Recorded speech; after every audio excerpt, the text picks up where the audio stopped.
Ezequiel, capítulo 14, versículo 1. A gente vai falar aqui sobre um assunto que talvez passa despercebido na vida de muitas pessoas. O porquê do castigo da idolatria dos israelitas. Qual que é o significado da idolatria bíblica? A Bíblia te dá, ou ela nos apresenta vários tipos de idolatria, mas um principal que a gente acaba não cumprindo segundo a palavra de Deus.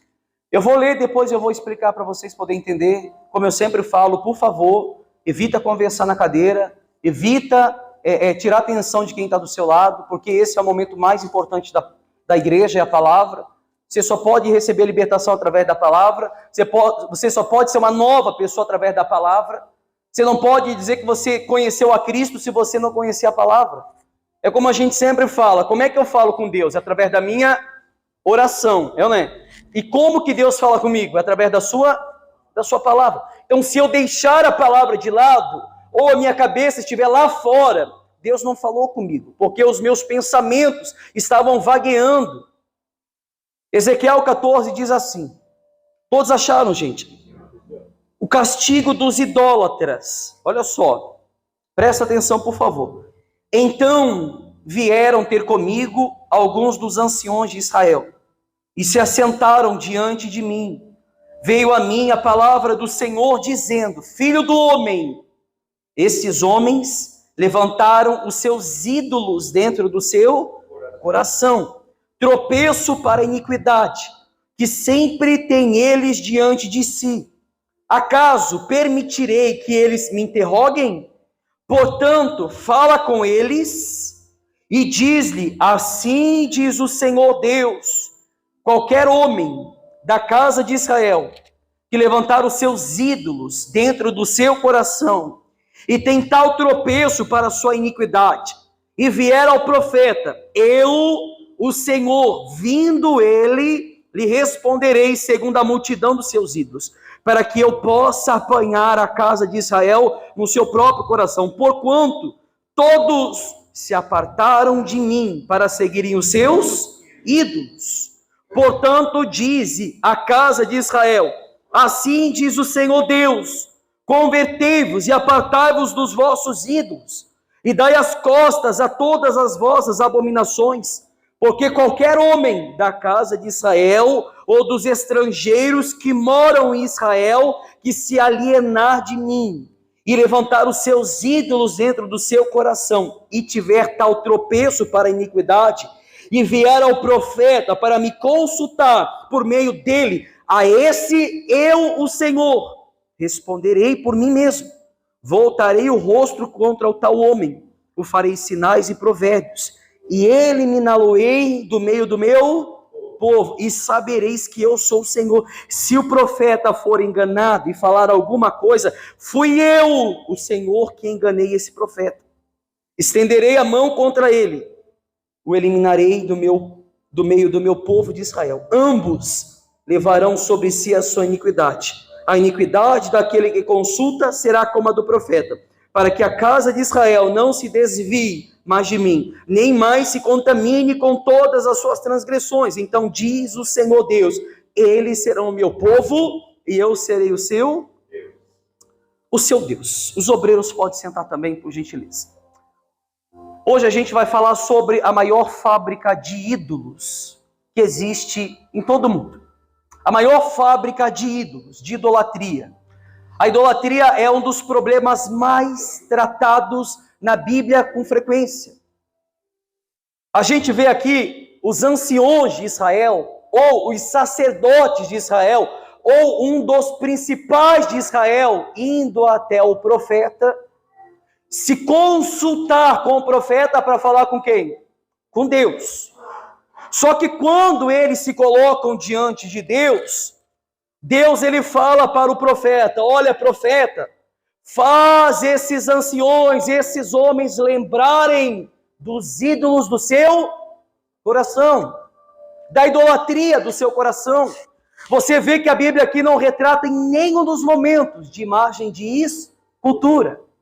Eu sempre falo aqui, e algumas das pregações a gente já retratou e falamos que idolatria não significa somente o homem ou a mulher que outrora era um católico romano, que se dobrava diante de imagem de escultura e adorava aquela imagem. Isso também é idolatria. Eu vou pedir para você levantar a mão por gentileza. Quem aqui é idólatra? Levanta a mão. Quem aqui é idólatra? Ninguém é idólatra. Quem tem ídolos, levanta a mão. Posso ser sincero? A grande maioria mentiu aqui. A grande maioria, se não quase todos, mentiram aqui. Pastor, como assim? A idolatria, se a gente olhar na Bíblia, é um dos problemas mais tratados na palavra com frequência. E também é a causa que mais levará pessoas para o inferno. É a causa que mais vai encher o inferno. Ninguém que está no inferno hoje poderá dizer que está lá injustamente. Ninguém que está hoje no inferno, gritando, gemendo, padecendo, pode dizer assim: eu estou aqui injustamente, eu não fiz nada. Fizeram. Todos que estão lá estão por causa do seu coração, da idolatria do seu coração. Se a gente observar o que diz Romanos, capítulo 2, versículo 5, diz assim, mas segundo a tua dureza e coração impenitente, ou seja, um coração que não se arrependeu, acumulas contra ti mesmo ira, para o dia da ira, da revelação do justo juízo de Deus, que retribuirá a cada um segundo o seu procedimento.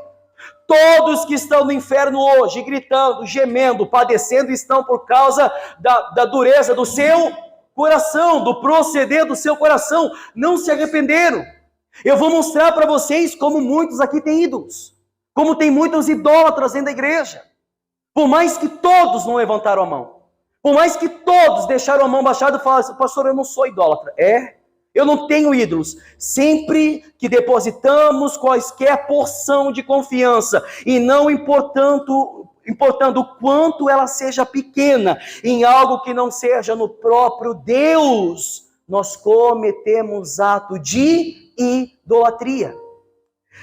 Qualquer coisa, qualquer ato que nós depositamos, nem que seja ela pequena, minúscula, acima do próprio Deus, cometemos ato de idolatria. E é exatamente tão sério quanto se dobrar diante de uma imagem de escultura.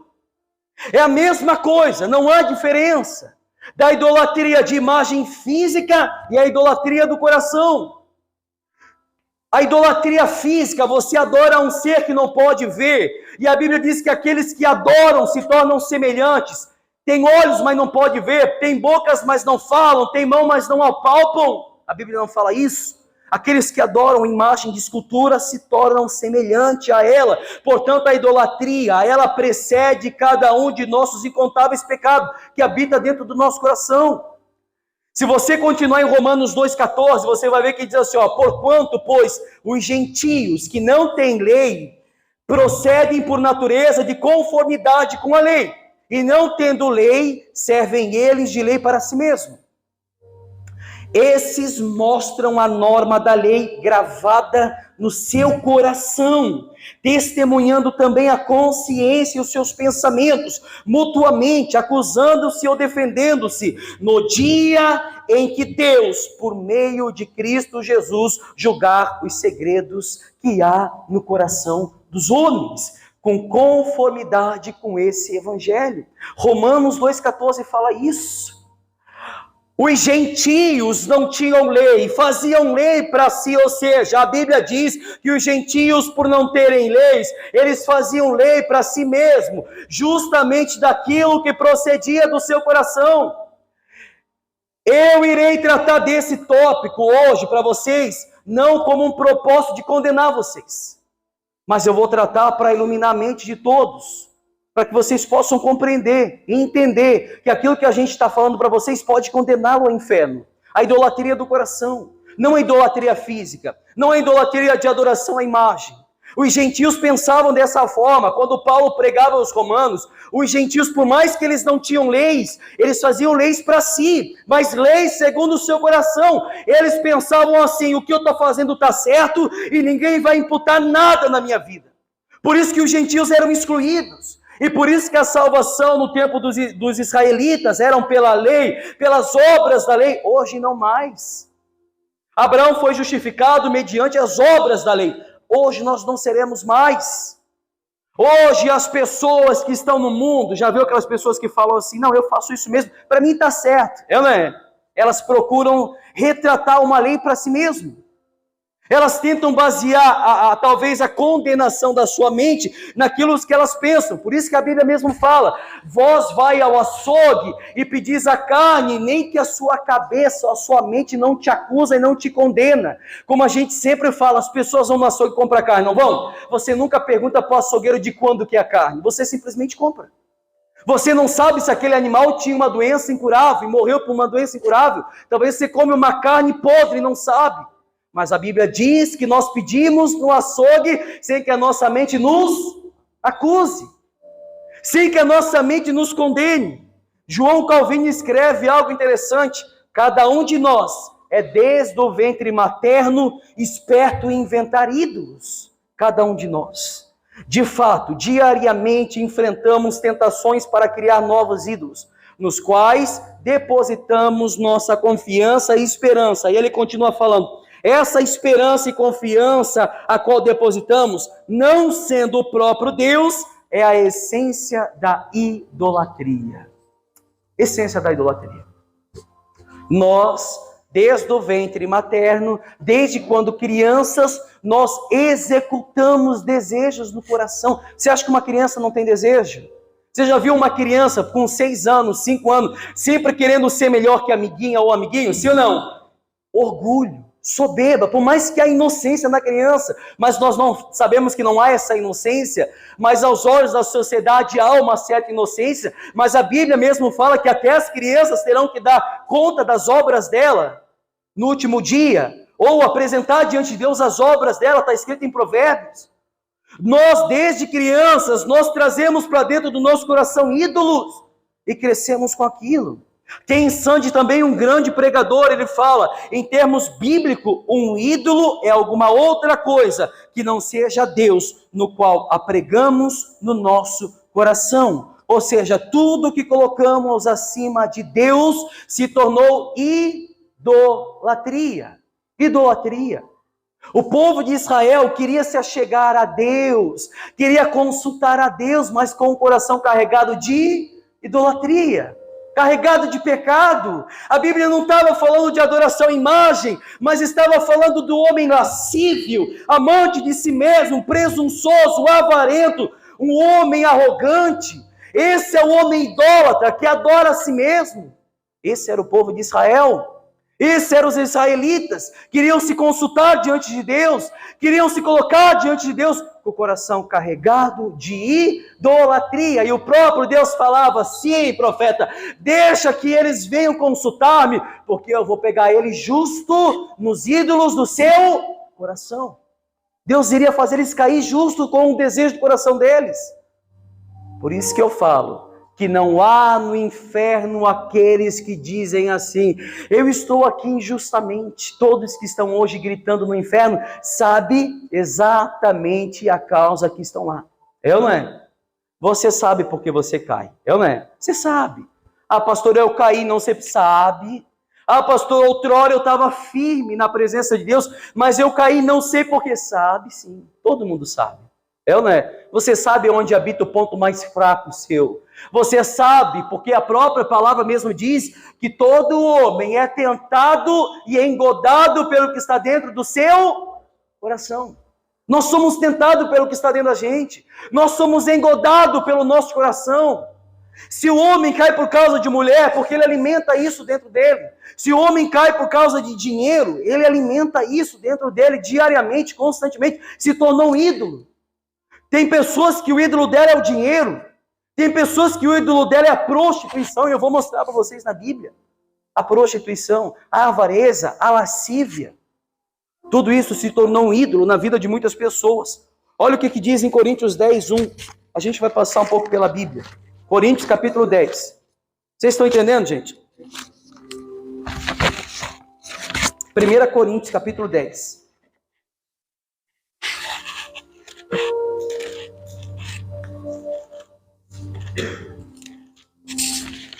Olha só, o que está falando aqui é justo praticamente o que aconteceu em Ezequiel.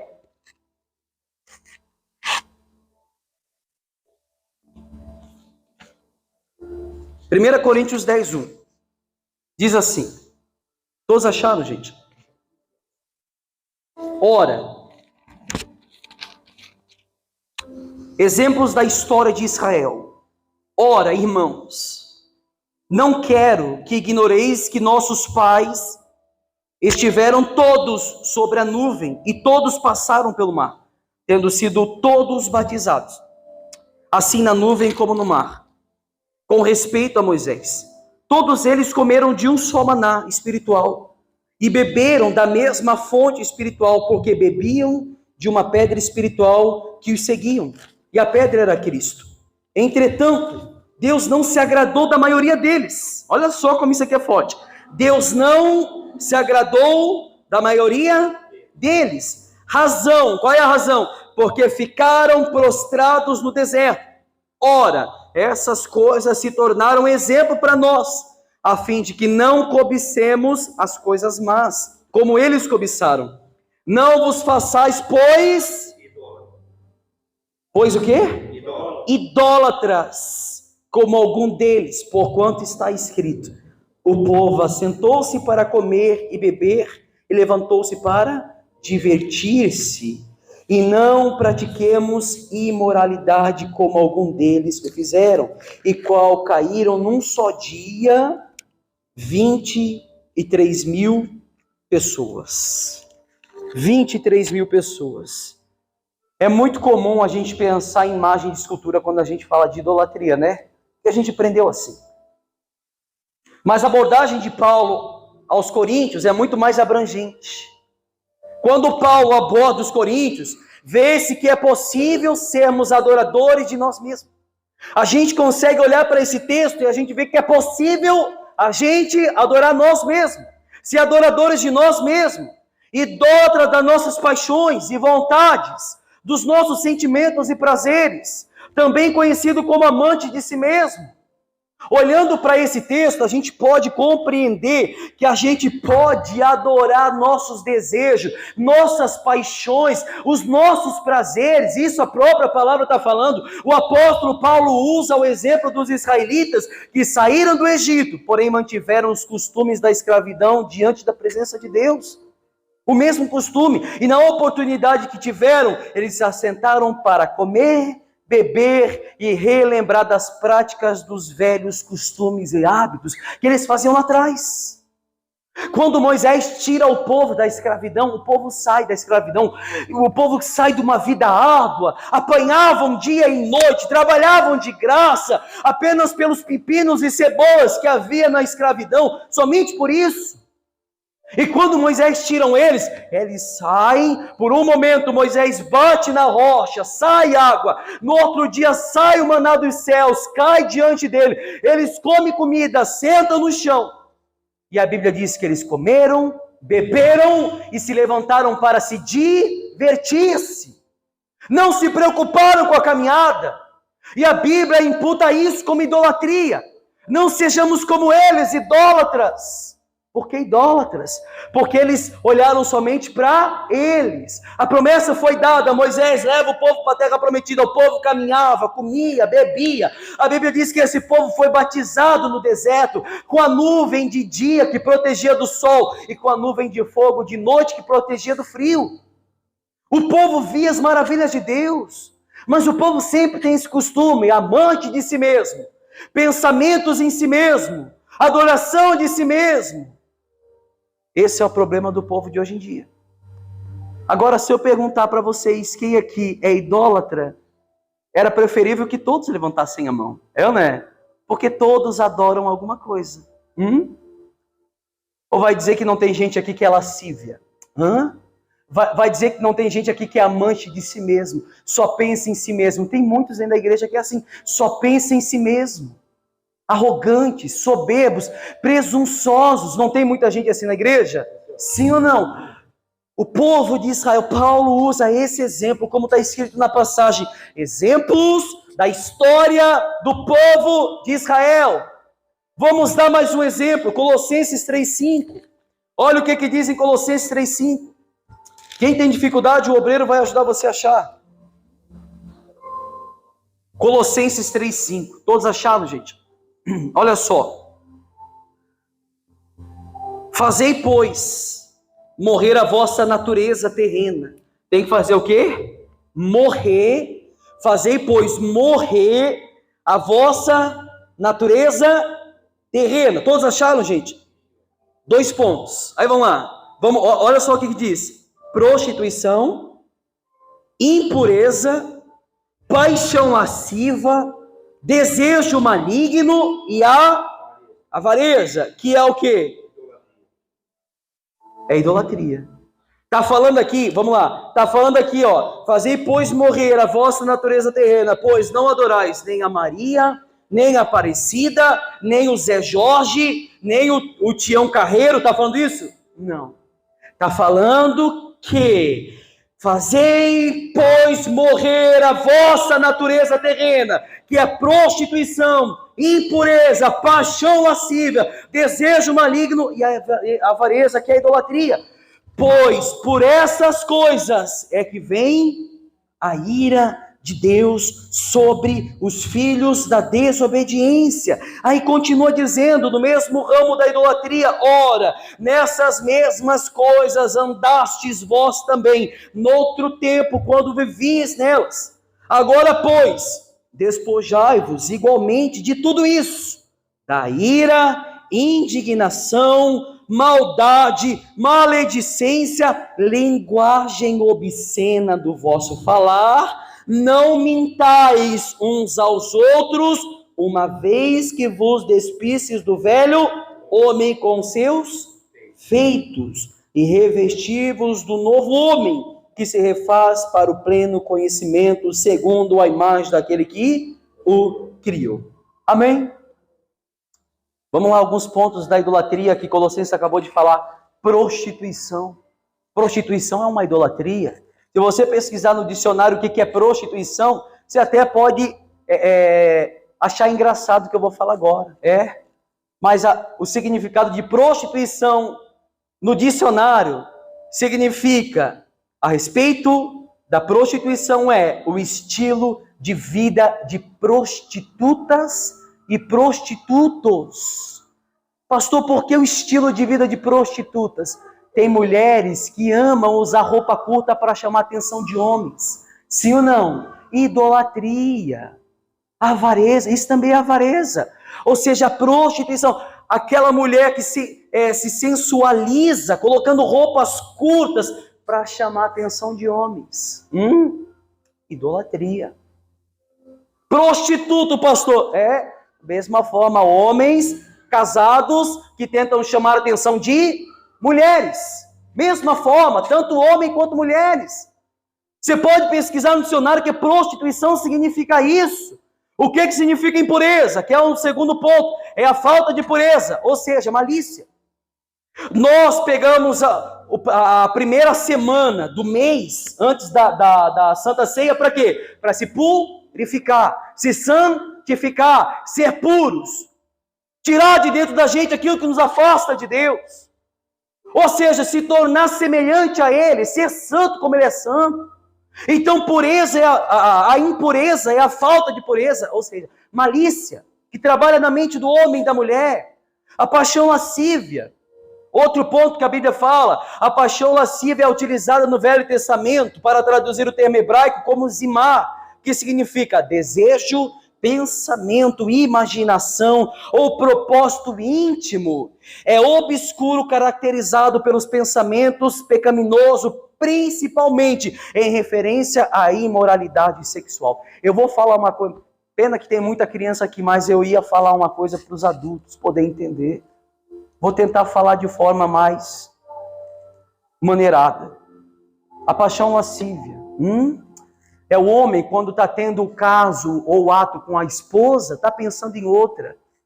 Ou a mulher, quando está tendo o caso com o marido, está pensando em outro. Está pensando que é outro ali naquele ato, naquele momento. Vocês estão entendendo, né?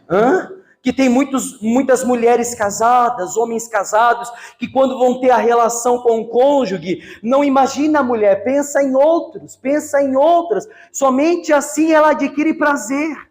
Somente assim ele pensa que está adquirindo prazer, ou ela pensa que está adquirindo prazer, mas está se tornando um idólatra. Paixão lascívia começa no pensamento, na imaginação. O homem, quando vê uma mulher lá fora, já começa a ter imaginações de atos com a mulher, idolatria. Posso pedir de novo para vocês levantar a mão quem é idólatra? Sim ou não? A maioria vai levantar, se não todos, meu Deus. Idolatria não está somente baseada na adoração de imagem de escultura, mas a maior prática de idolatria parte de dentro do nosso coração, de dentro da gente. Idolatria, promiscuidade. Por isso que a palavra paixão lasciva no Velho Testamento, traduzida pelo hebraico, significava isso. Tudo começava na mente, tudo começava pelo desejo, tudo começava pela ambição, pelo prazer. Infelizmente, tem muitos na igreja que é assim, da mesma forma e da mesma maneira. Todo mundo aqui tem um ídolo no coração. Todos. Ou talvez é a esposa, ou talvez é esposo, ou talvez é filho, ou talvez é um ente querido, é mãe, é pai. Todos têm. Todos adoram algo a mais que Deus. O seu tempo é uma idolatria. Quando muitas das vezes você tem tempo próprio para adorar a Deus, você procura fazer aquilo que não agrada a Ele. Você pode ter um tempo, um momento de adoração a Deus. Você está ali com o seu tempo vago. Eu posso ter esse momento para adoração, mas eu sempre vou procurar para fazer aquilo que o meu coração mais deseja. Leonardo Ravenhill falava isso. Claro que hoje a gente está muito mais avançado do que aquele tempo, mas Leonardo Ravenhill falava assim: quer ver Deus? Desliga a televisão. Quer ver Deus? Desligue a televisão. Outro ponto que a Bíblia acabou de relatar em Colossenses: desejo maligno. É o desejo de fazer o mal a outro e também ver a queda de outras pessoas. Ou o desejo dela que outras pessoas se ferrem mesmo. Tem gente que é assim na igreja. Sabia disso? Tem gente que o desejo dela é que outro cai. O desejo dela é ver a queda de alguém. Senão ela ou ele não tem paz. Outro ponto que a Bíblia acabou de falar: a avareza, que é quase a mesma coisa que a prostituição. A ira, que a Bíblia falou. A Bíblia diz assim, não deis lugar à ira. Nós não podemos dar lugar à ira. A Bíblia fala sobre indignação, sobre a maldade, acabamos de ler, sobre a maledicência. Ponto principal agora, que muitos falham, muitos pecam e erram nessa parte: linguagem obscena no vosso falar. Mateus 12:36 diz, deixa eu abrir aqui para você entender, e eu quero que você, se conseguir abrir também, Mateus 12:36, olha o que fala aqui. Eu quero mostrar para dizer que o pastor não está falando besteira, né? Não, o pastor é... Mateus 12:36.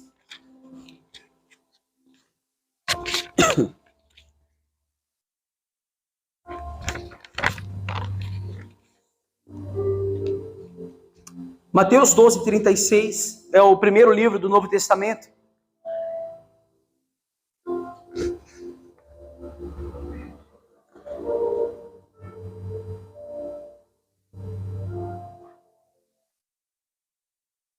Todos acharam, gente? Olha só o que diz. Digo-vos que toda palavra ociosa ou palavra frívola que proferirem os homens, dela darão conta no dia do juízo, porque pelas tuas palavras será justificado e pelas tuas palavras será... É eu que estou falando isso? Até as palavras ociosas que procedem da nossa boca, nós vamos ter que dar cabo delas no último dia. Palavras de baixo escalão, palavrões, xingamentos serão testemunhas no último dia. A própria palavra acabou de dizer que nós, através das nossas palavras, seremos justificados ou condenados. Tem gente aqui que vai ser condenado pelas palavras, falar mal dos outros, como eu acabei de falar, xingamentos, críticas, vão ser julgados. Não sou eu que estou falando, meu Deus. É a palavra que está falando. Você pode ver que essa parte se encaixa em Colossenses 3,5, que a gente acabou de falar sobre a linguagem obscena do vosso falar. Próximo ponto que a Bíblia acaba de falar, que a Bíblia acaba de dizer, não mintais uns para os outros. As palavras ociosas que a gente acabou de falar, idolatria. Quando nós proferimos palavras ociosas de baixo escalão, nós se tornamos idólatra. Mentira. Quando nós mentimos, se tornamos o quê? O quê? Idólatras. Pastor, mas o que a mentira tem a ver com idolatria? A mentira é aquilo que procede do coração. Cumprimos a vontade do coração. A Bíblia diz que aquele que mente é de quem? É do diabo. Porque sabemos que o diabo mente desde o princípio. E nele não há verdade. Então, a mentira procede do diabo. Os mentirosos são idólatras. Um ídolo também pode ser chamado de um objeto físico. A gente acabou de ver aquilo que se enquadra no coração. Agora, os objetos físicos, uma propriedade. Tem pessoas que amam a propriedade dela de tal maneira que ela tem medo de perder aquilo. Talvez uma pessoa que você adora tanto e ama tanto que você coloca acima de Deus. Como eu acabei de falar, família, esposo, esposa, ente querido, filho, filha, seja quem for. Idólatra. Idolatria. Uma atividade, uma posição, uma instituição, uma imagem, uma ideia, um prazer e principalmente um celular. Principalmente um celular. Tem muitos aqui que fazem do seu celular o seu altar em casa. Tem muitos aqui que se tornam idólatras pelo celular, porque o tempo que poderia tirar para buscar a Deus, procuram saciar-se no celular. É ou não é? Posso perguntar de novo quem é idólatra aqui? Infelizmente, pessoal, a idolatria está no coração de muitos. Qualquer coisa que possa substituir a Deus, refere-se a uma idolatria. Eu duvido que o tempo que você mexe no celular, você aplica a oração, você aplica o estudo bíblico, você aplica no culto domiciliar, você aplica evangelizando, você aplica falando de Jesus, seja qual for.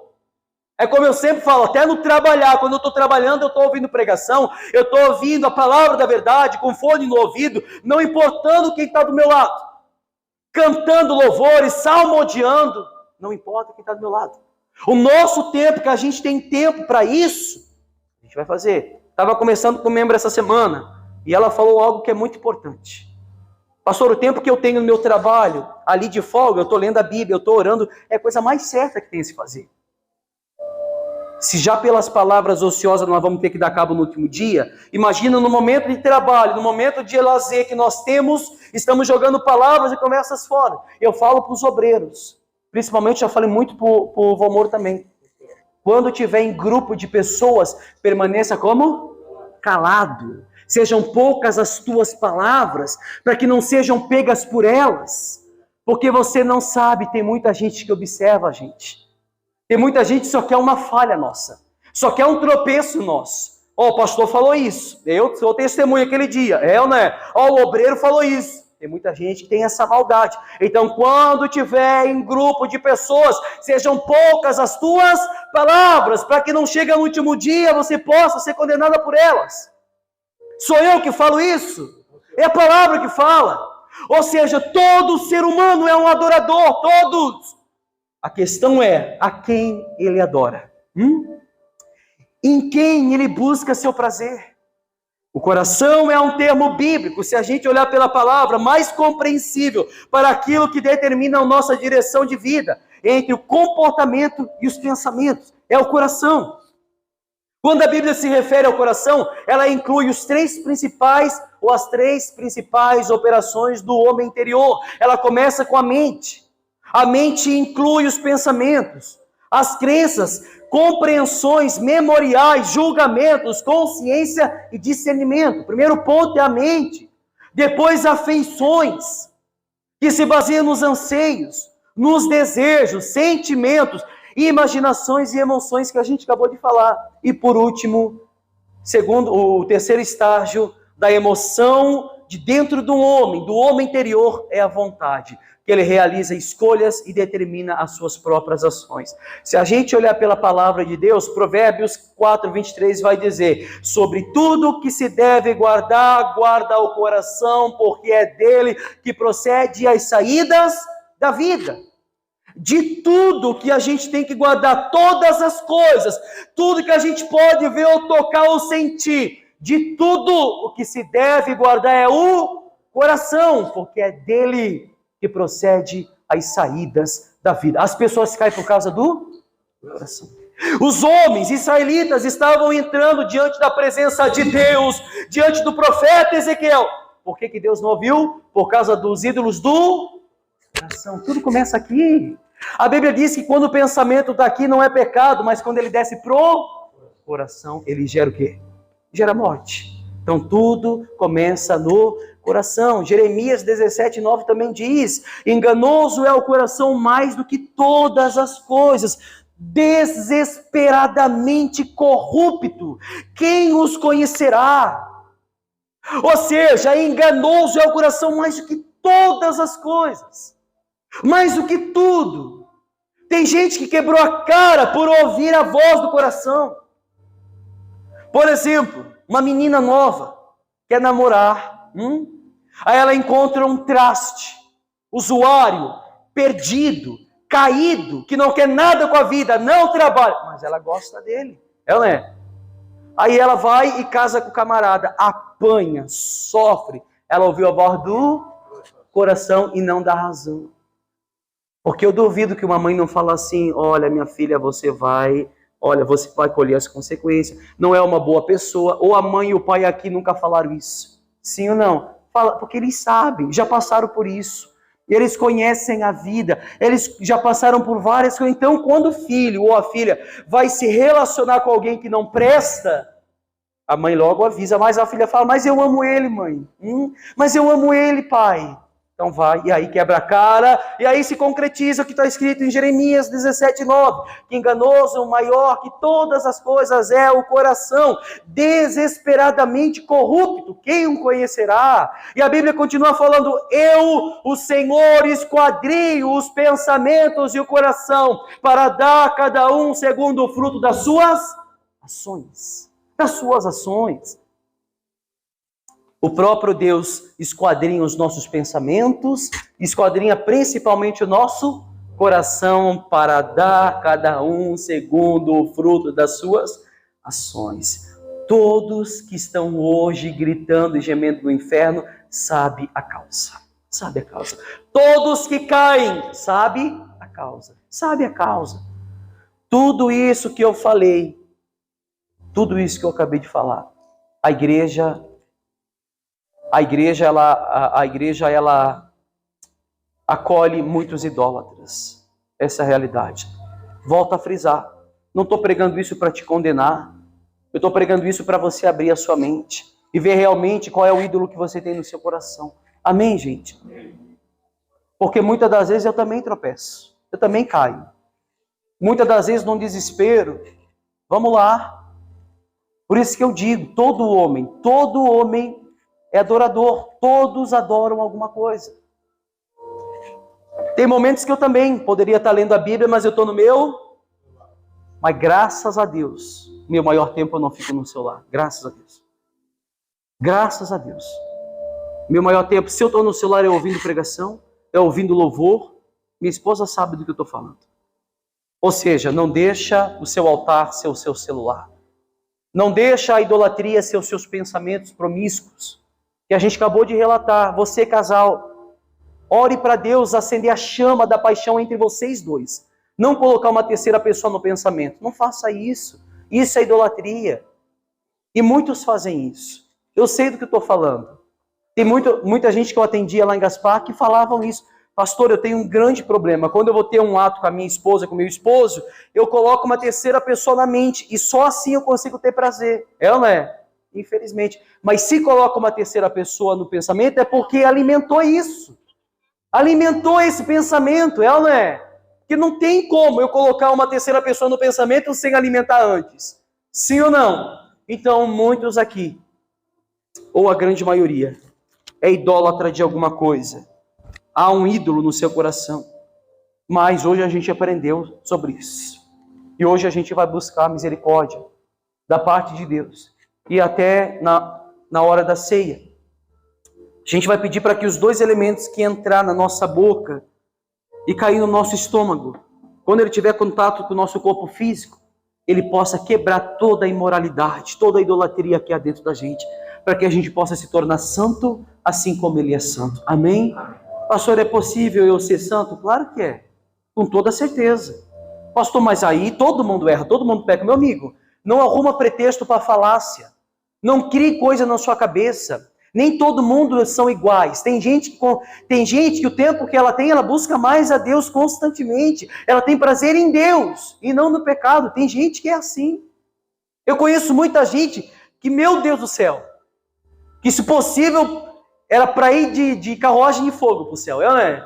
Tem gente que é assim, que busca a Deus constantemente, que ora constantemente, que a gente levanta um propósito na igreja, está ali na fé, está querendo buscar mais a Deus. É como eu digo, a gente veio pela quinta. Graças a Deus pelas pessoas que estão vindo na quinta. Graças a Deus por isso.